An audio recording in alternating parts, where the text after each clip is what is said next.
টাকার মধ্যে বাপের ছবি, এরপরে বই পুস্তকের মধ্যে বাপের ছবি, এরপরে অফিসে আদালতে, এরপরে র্যাব পুলিশ বিডিআর এদের এরকম বল্টু বানায়া এদের এখানে বিশেষ বিশেষ দিনগুলোতে ওখানেও শেখ মুজিবের ছবি বাপের ছবি নিয়ে লাগাইছে।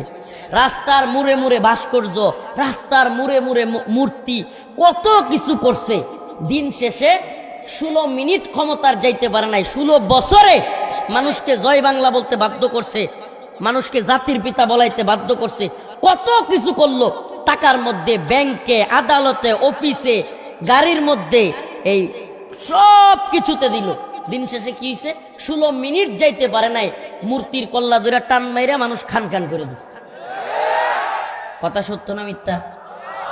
অথচ সুবহানাল্লাহ, অথচ শত শত বছর পেরিয়ে গিয়েছে, হাজার বছর চলে গিয়েছে, গোটা পৃথিবীর 1 ইঞ্চি কোনো জায়গায় দেখাতে পারবেন না, একটা জায়গায় দেখাতে পারবেন না, একটা ছবি নাই, ভাস্কর্য নাই, টাকার মধ্যে দেওয়ার দরকার নাই, গোটা পৃথিবীর কোনো জায়গায় নাই।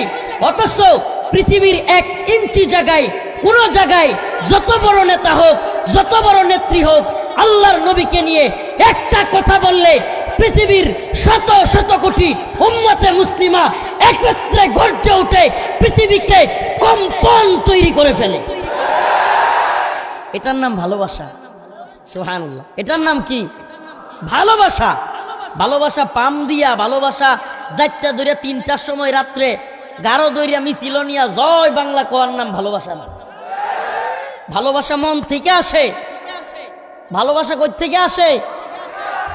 রাসূলের আদর্শ এমন, রাসূল সাল্লাল্লাহু আলাইহি সাল্লামের সাহাবায়ে কেরামের আদর্শ এমন ছিল, তারা দ্বীনের জন্য ভালোবাসতো মানুষকে। কিসের জন্য? টাকার জন্য, ক্ষমতার জন্য? কিন্তু এই